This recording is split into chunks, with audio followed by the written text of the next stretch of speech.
Today I want to talk with you about probing, more specifically how criminals probe you. Yes, this is going to make sense. Just hang in there with me. My name is Jason Hanson. I do a tremendous amount of home defense training, home defense audits, and criminals probe you. And I want to tell you what you need to know so you can make your home more intruder-proof and stay safe. And actually, all of our adversaries probe us, meaning China, North Korea, Russia, etc., etc. So for instance, in the news lately, you can't turn on the news without hearing about the Chinese spy balloons. So the Chinese spy balloons are the perfect example of probing. What that means is they send the balloon up, they wait for it to get into U.S. airspace, and they say, how long does it take, first, the U.S. to recognize there's something in its airspace? Then, how do they react to it? What exactly do they do? How do they take it out? How do they shoot it down? What weapon do they use to take it down? All this is probing because they want to see how the U.S. reacts. That way, when they do a larger scale attack, they know how we react, so they can try and overcome that. So people are always probing us. For example, also, you've heard about the power stations going down, the electrical grid getting hacked, other countries shutting down little power grids in certain states. That is another example of probing. They do this so they see how we fix the hacks, how we fix and patch up everything, and then they keep an eye on it and say, okay, now we know if we want to bring down the electrical grid in New York City or Tampa Bay, Florida, here's what we got to do because we've seen how they fix it and patch it. Also, they do this with our water systems. So they purposely bring down in various parts of the country the water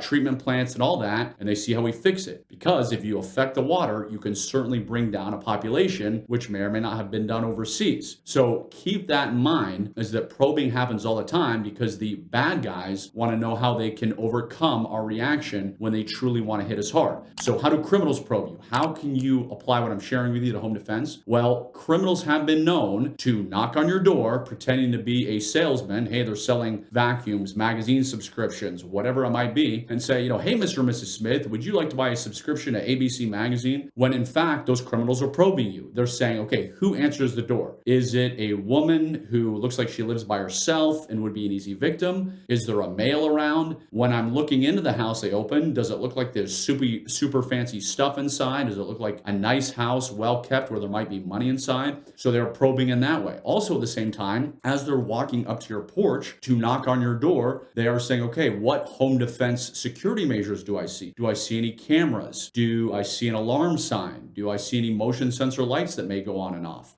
Do I hear a dog? Criminals do not like dogs. They do not want to have the dogs alert the homeowner. They don't want to have the dogs bite them and leave DNA evidence and injure them type of stuff. So they're doing all this when they probe your house, which is, again, not hard to do because these guys are pretending they're someone else. They can do all kinds of things, meaning I'm just trying to, think out of the box here, is it could be two guys because we know that criminals work together, birds of a feather. So it could be two guys dressed like they're going jogging, throwing a frisbee, and one guy tosses the frisbee way far where it goes and hits your window, and they want to see, hey, do they have window glass breaker alarms? They're going to set up an alarm. Does anybody come there? And then you can say, oh, hey, sorry, my friend, was just playing frisbee and it was an accident. Now you're thinking that type of stuff never happens, but in the intelligence world, what I'm giving you is what the FBI calls a clue. So most criminals are not going to be that sophisticated. They're just going to be, hey, let me pretend to sell something so I can check out the surroundings. But criminals do probe you, which is why, of course, you want to make yourself look like a hard target. You want to have the motion sensor lights that are solar. That way they still work if the lights go out. You want to have the alarm sign in your front yard. You want to have the dog bowl, even if you don't own a dog. You want to make sure that you have a driveway alarm. This is one of the easiest no-brainer type of things. I deal with a lot of high net worth individuals, and they have these beautiful gates and these very, very long driveways that lead to their house. And when they bring me in for a home security audit, very few of them have a driveway alarm. And what is that? It's a passive infrared sensor alarm. You stake it into the ground with the alarm on the stick right at that gate. So before you're coming down the driveway, and if any vehicle goes past there, it sets off a chime inside the house. So somebody knows and come walk out and say, okay, who's coming down my driveway? That way they get a heads up, and that way they are not caught off guard when somebody is right up on them. So if you don't have a driveway or a tiny driveway, it's a little bit harder, but still consider driveway alarms. And you don't have to use them on your driveway only, meaning if you have a long walkway to your front porch, you can nail one in right on that long walkway in addition to having on your driveway. That way you're given advance notice that someone is coming down your driveway. So have all these things in place, make it obvious. That way, as a criminal's probing you, they are deterred and they're going to say to themselves, you know what? I'm going to go find a much easier place to go. I don't want to deal with all this dog and this nonsense and, this guy who says that,